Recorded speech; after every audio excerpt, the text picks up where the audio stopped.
May nagpapatatong client, tara. Alam niyo ba, nung nakaraang linggo pa talaga siya nagpapatato. Pero ngayon ko pa lang talaga natato. Kaya nagpa-print na ako pagtapos namin magsimba. Kaya dapat talaga magsisimba kami hapon, pero umaga kami nagsimba para nga makapagpa-print na rin para magawa na namin lahat ng gagawin sa hapon. Gagi. Tapos ang hirap ibakot nung kasi kailangan pa ng flashlight. Tapos nung dinigit ko na siya sa stencil, ayan, tapos ko na. Nabakat ko na lahat. Nakapatong pa yung cellphone ko habang binabakat. Nakakatakot lang sa stencil kapag nagalaw mo talaga. Magugurang yung lining. Ang hirap talaga nun kasi pag dinikit na yan sa stencil, kaya kailangan kapag ididikit mo na talaga sa katawan ng client mo, kailangan maayos talaga yung paglalining mo dun eh. Kasi kapag yan pangit, ang hirap na sundan yan kapag susundan na siya ng machine. Tapos ayan, nag-aayos na nga pala ako dun ng mga gagamitin, kasi kapag talaga magtatato ka, ang dami talagang aayusin. Hindi tulad dun sa papel na magdodrawing ka lang, ilalabas mo yung lapis. Pero ang pinagkaiba dun, sa totoo talaga, malaki yung kikitain mo. Lalo na pag malaki yung ipapatato sa'yo. Yung minimalist pa nga lang, ang laki na ng bayad. Paano ba naman tayong mahal-mahal ng materials dyan sa pantato na yan Yung ink pa nga lang dyan naabot ng 500 plus Si mga karayom, plus effort pa Pero ako dyan kanina, home service. Kaya, ayun, ako pa nga lang mag-isa bote. Mabait yung jowa ng client natin. Nagpa-video ako, pumayag siya. Sabi ko pa nga kung pwede kong gawing model yung asawa niya. Kasi nga, ang ganda ng ipapatato niya, Mama Mary talaga. Ang daming lining, pero dapat talaga meron ako nung karayom na pang-animan talaga kasi ang dami ding isi-shading doon. Tapos yung karayom ko dyan, tingnan mo hanggang ilang ilang tape na nailagay ko dyan, talagang hindi pa talaga nagkakasya. Tingnan mo naman sobrang luwag. Pero that time, umayos naman, sumakto na siya. Tinatry natin yung machine dyan kung gagana na ba, gumana na. Tapos lalagyan pa natin siya ng parang tape. Ang tawag doon, basta tape tawag ko doon, tape na itim. Para hindi dumulas yung kamay ko doon. Pero buti na lang talaga, mura sa Shopee. Pag bumili ka ng isa, 3-pack na yun, solid na yun. Sulit. Pero buti na lang talaga yung mga client natin. Kapag magpapatato sila, hindi sila naiinip. Kasi siguro alam din nila kung gaano katagal yung preparation talaga dyan Talagang tiyagaan lang talaga Tapos sinusukat ko na talaga yung gagawin ko dyang Mama Mary. Abay, napakahirap naman sukatin Hindi ko na pala nasama sa video kung paano ko shinaving at saka nilagyan ng gel. Hindi pa nga quality yung gel dyan tingnan nyo naman, hindi dikit na dikit. Kaya nga mukhang yung mukha ng client natin na para bang hindi sure na maganda yung kalalabasan. Sabi ko nga magtiwala lang. Pag hindi kasi nagtiwala na ko, lalong papangit. Kaya yan, binolpinan ko na lang. Malas nga. Kasi kapag pasmado yung yung client mo, talaga hindi didikit yung ballpen talaga kahit sa katawan pa yan. Kasi may ibang client naman ako na tinatoan na nagbabasa yung katawan, di na obra yung ballpen paano yun? Tingnan mo naman, ang hirap talagang ballpen nandyan kasi hindi naman dumikit yung ibang stencil na pattern talaga. Kaya sabi ko talagang magtiwala na lang sa technique na gagawin ko natatawa na lang siya. Pero buti lang talaga hindi ako hinaan ng loob talaga dyan Tingnan mo naman kung ano itsura ng stencil, talagang hindi nakita yung ibang outline talagang napakahirap. Kaya sinabi ko manahimik na lang at magtiwala sa process na gagawin ko Pero halata talaga sa mukha niya na feeling niya talaga yung pangit kalalabasan. Pero nung ending, nagulat siya. Pero sa huli niyo pa makikita yung ending. Alam mo ba si Mama, dapat talaga ang background music nito, ibang music, hindi voice record. Kasi nahihiya ako, baka wala akong masabi. Tapos alam nyo ba, sa isang account ko kasi may friend ako na tattoo artist, as in ang ganda ng mga drawing niya, ballpen paggamit niya.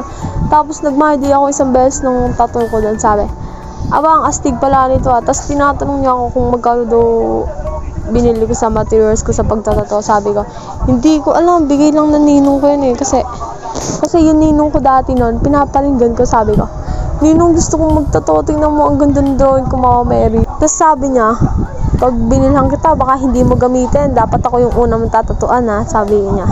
Kasi yung araw na yun, tapos na yung Pasko noon, hindi niya ako pinamaskuhan. Sabi ko, Ninong, baka naman.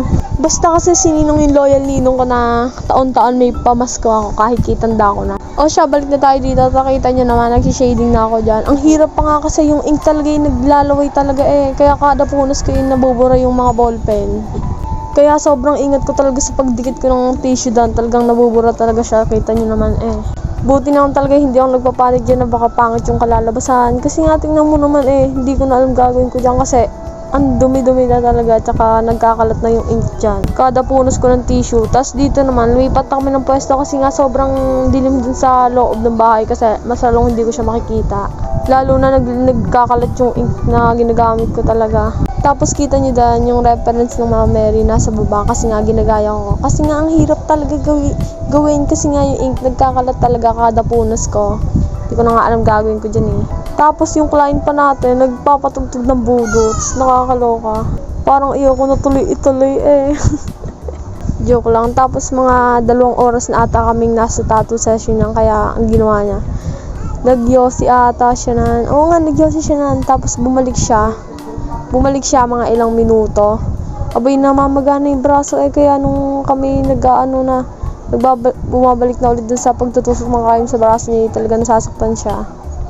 Halata ko naman eh, daig niya pa nag-inom eh dahil ang daming dugong nalabas sa sa braso niya eh. O kita niyo, binoballpin ko ulit kasi nga nabubura dahil sa pagpunas ng tissue kasi nga ang kalat ng ink. Syempre buti naman talaga malinaw yung paningin ko, kung hindi, naku, baka kung saan napadpad yung lining na yan. Wala pa nga sa yan eh, sa pag-shading nga yun, hindi pa nga kita yung tinamo ang labo, pero malinaw talaga yan, ink lang talaga, nagkakalat talaga sila. Ako pala yung nagkakalat dyan. Pero alam nyo ba, nahirapan talaga ako sa bilog kasi nga ang hirap, yung mga lining pa nga lang pahaba talaga, ang haba-haba talaga, ang hirap na eh. Kaya minekos-mekos ko naman talaga dyan habang hindi siya nakatingin, kaya ayun ang ending, parang ewan. Pero hindi niya kita yun, no? Ako na nakakita na mukhang ewan talaga, pero para sa paningin nila, maganda talaga. Kinat ko na lang yung video kasi kung isasama talaga, aabuti ng 1 oras kasi yung inabot kami ng 5 oras sa tattoo session na yan, alam nyo ba yun? Hindi, syempre, paano nyo malalaman, di ba? Alam nyo ba ng oras na yun, tapos na ako mag-lining, mag-shading na lang ako, kaya ayan, sinusukat ko na kasi ang daming shading dyan, kita nyo naman sa reference, sobrang daming kukulay na black dyan, tapos wala pa akong karami na pang maramihan, iisa lang talaga, kaya mano-mano talagang ginagawa ko dyan. Tapos namalayan ko, meron nga pala ako dun sa lagayan ko ng 4 na karayom, hindi ko na ilabas. Tapos nung naalala ko yung patapos na kami, natawa na nga lang yung client namin kasi nga meron pala naman daw ako ng 4. Hindi pa daw yung ginamit namin. Tinalimutan ko nga eh.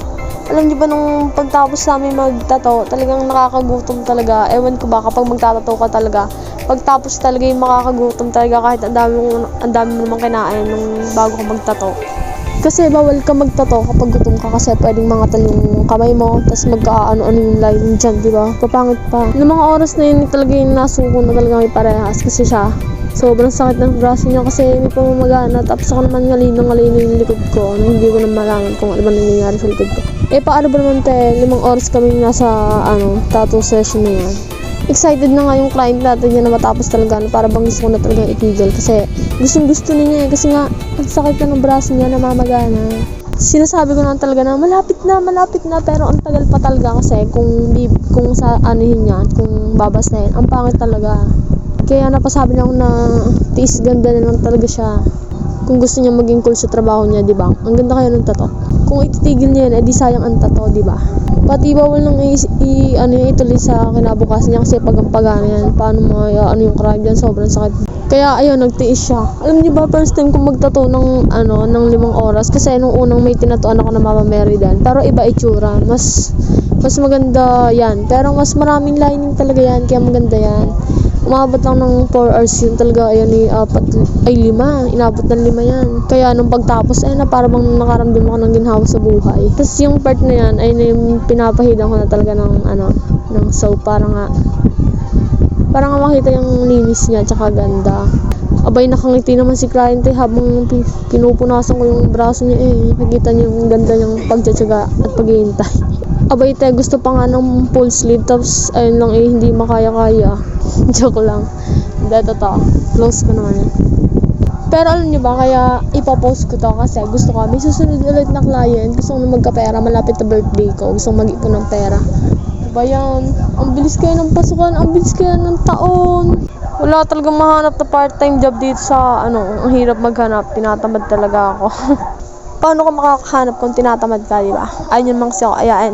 Ayan na, makikita niyo na po yung final results. Patutukan na rin, dali.